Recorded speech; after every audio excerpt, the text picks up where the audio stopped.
Hey guys, welcome back to the channel. My name's Mike. We are in my off-grid shop on our off-grid property.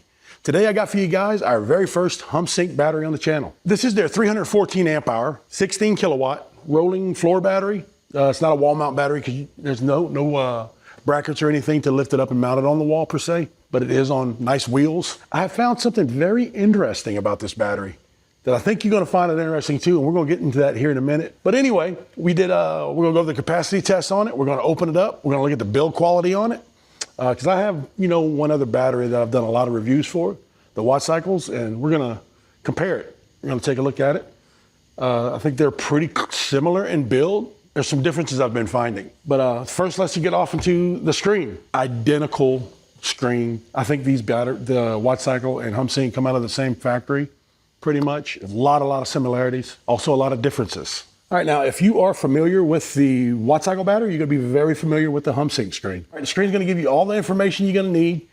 Your charge on, discharge on, your opening voltage difference, 15 millivolts on this one, the current setting, your balance current, and if I'm not mistaken, you can change it. You see I'm changing it? 1.2, 4, 5. I think you can go all the way up to 3. Then it'll say the balance current there. Then up here it shows you the current that's coming in, your minimum voltage of your cells, your minimum temperature, the equalizing switch. You can turn it on, off, force on, right, refresh it. Whenever you put batteries in, multiple batteries in, it'll give the pack address, that number will go up, and it will also show, which I'll show you here in a minute, it'll give you system up there where you can look at all the batteries that are in parallel with this battery. There's your chart. You can start that chart on or off when you're running it. And it's just, I don't know, it's kind of gimmicky, I think, but I never use it on my batteries, but it's there if you want to use it. And your product information tells you everything you want to know about the battery. Your cells gives you your cell temperatures and the millivolts of each cell in the battery. All your temperature sensors on each of your cells, it tells you those 4 temperatures, your MOSFETs, gives you all the temperatures there for that. Going out of that, we'll go over to set, your BMS set, your CAN set, and there's all of your different settings for different inverters. I'm not going to go through them all. It's all in the manual if you want to see that. Now we can go to RS-45 set, and there as well, you got all your different settings there. Covers quite a bit of different inverters. Some of them I've never heard of, but all the main ones that you do need, it does cover it. So pretty seamlessly, it will connect to most anything out there on the market right now. And of course, your alarm status button there. If you ever have an alarm event, it will tell you that. Now this battery is IP54 rated. You can put it outside. It's not a heated battery, but it does give some protection from water egress where water can't get into it. All your plugs right here, they got little rubber gaskets inside there. So it will seal them for the one when you're not using it. So you can have it outside. I would put it like under a carport or something like that. You don't want water getting on it constantly. But that being said, you have your RS-45 CAN right here, RS-232. Right here is going to be your linked in and linked out for paralleling batteries together.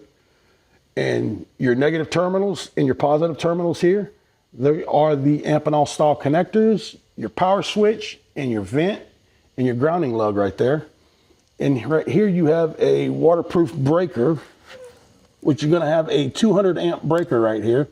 It's IP67 rated, so it does protect it from water getting in it. And you're going to have some handles right here on this side.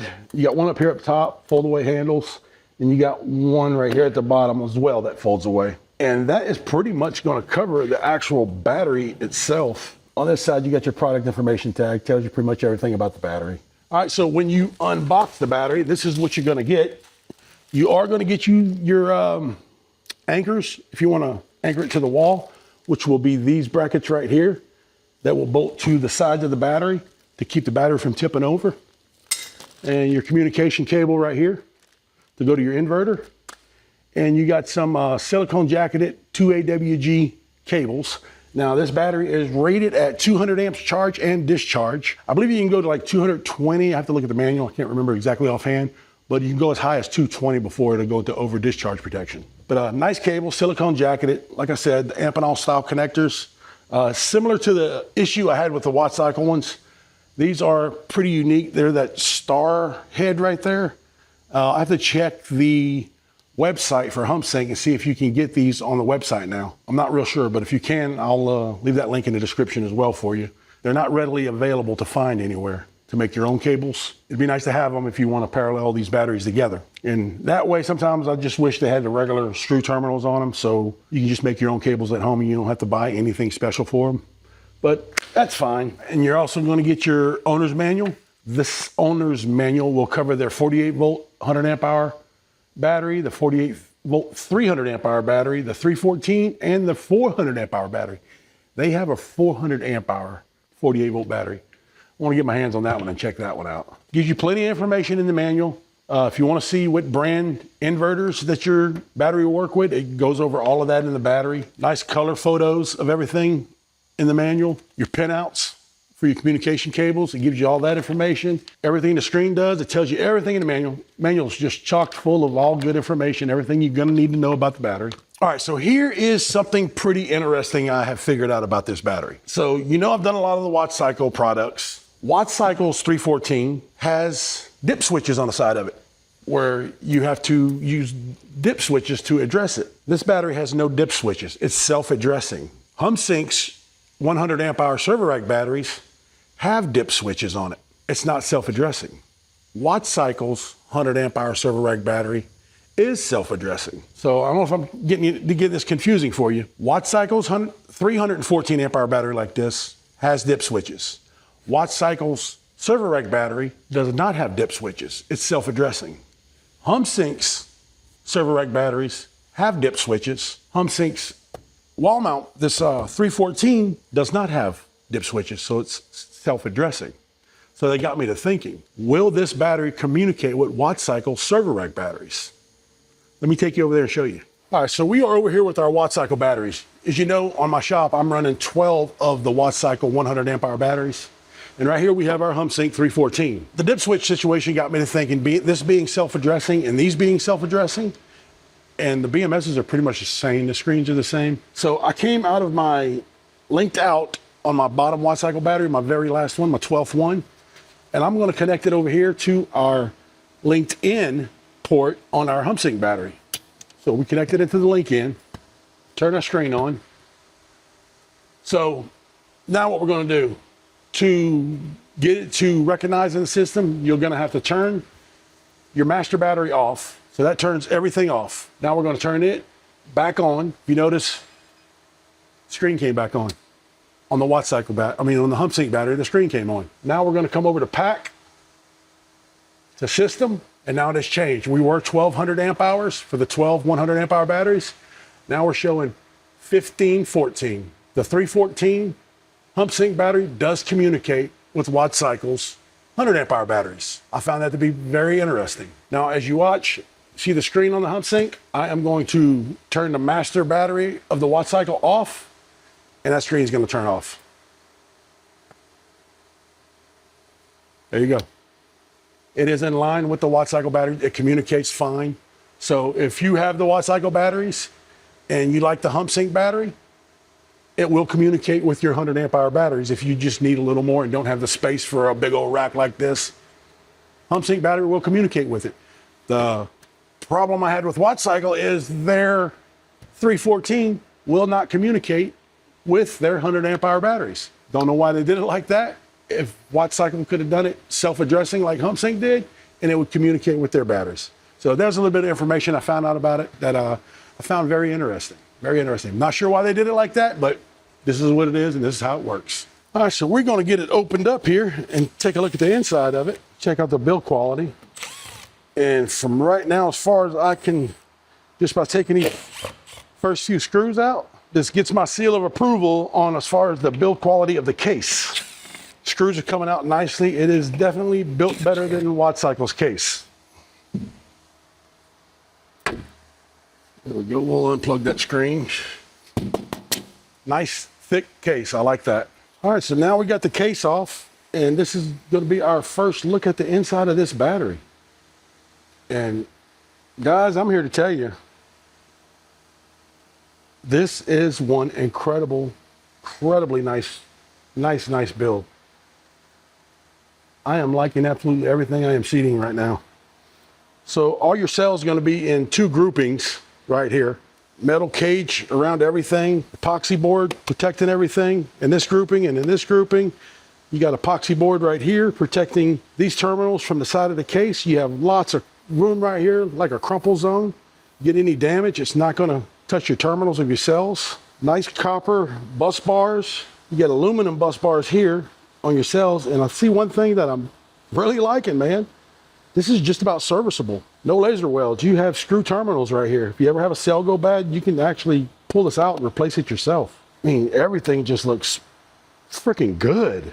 There's your BMS, your negative. You see all the, I guess you guess Loctite or whatever they put on all the screws. There's your positive wire coming off your BMS, wrapped inside of this real thick protective looming right here. Everything wire management is, I mean, absolutely phenomenal. The case is built with little holdbacks and the zip ties go into it. Ribbon cable going right here to your communications, coming from your BMS right here. Communications, plug-in style. You don't see that very often, but I like that. Comes from right here, this PCB board for your communications, and goes right here to the external of the battery. Same thing on this side. Epoxy sheeting, epoxy board right here.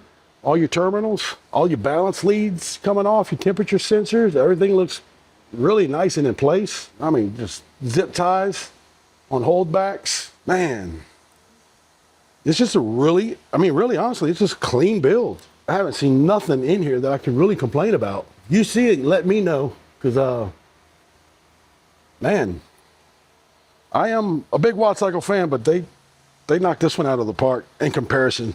You know, I like to scan my cells and see what they are. We did pull a capacity test on them, and I'll leave that up in the corner right here, what our capacity test revealed. It was successful. I think I got 317 or 318. What I think I can do, I can take these screws out right here and come on this side, take these out on this side, and we'll try to get this whole cell pack out so we can get in there and scan them QR codes to see what this is. All right, so we got this cell grouping out. Man, super easy. 3 bolts on this side, 3 on that side, positive and negative, and you're able to pull this complete pack right up. Proof positive that if you do need to service this battery in the future, a bad cell, whatever, this battery pack will last you a long time because you can actually get in here and service it. So you know how the story goes. Don't do this at home because you will avoid your warranty. That being said, I'll do it for you. There we go. There again, you know, nice build. Everything is wire loomed in here, really nice. All your balance leads, ring terminals, right here, going to your threaded studs. I mean, really nice build. So let me take these off here. So try to expose a QR code, hopefully. And there we go. There's our QR codes. Padding underneath that epoxy board between the cells and the bracket. Just keeps getting better and better. All right, so there is our QR codes right there. So let me get that scanned and we'll tell you what we're working with. All right, so, man, I have scanned the code. I've done everything I know to try to get an accurate description of what these cells are. I cannot find anything. I've ran it through everything I know to run it through. I will leave a screenshot of the actual code up here on the screen for you guys. You can pause it, get the numbers off of it, see what you can do with it, but I cannot find anything. They don't look rebranded or anything. They look like they're new cells. I mean, they look in really great shape, but I just don't know who the maker is of them. I do believe they are 314 amp hour cells. We did pull a good capacity on it, but that was as far as I could get on it. I could not find anything else. Build quality's great. The battery looks great, man. Really thick case. Other than me not being able to come up with anything on these cells, I have no complaints of this battery. And it is very aggressively priced.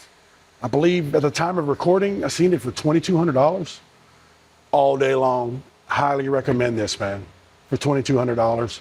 Not UL listed, you know, not heated, but it's got every other attribute that I look for in a battery. I do love the screw terminals on it. You can work on it yourself. You have a cell go bad. This is very user serviceable. I do like that about it. As far as everything else, man, I think this is a really great battery. So you decide. I showed you about everything I can show you on it. We're going to wrap it up right here. Like I said, I'll leave that QR code up here. See what you guys can find about it. Let me know. Leave it in the comments, and we'll see y'all on the next one.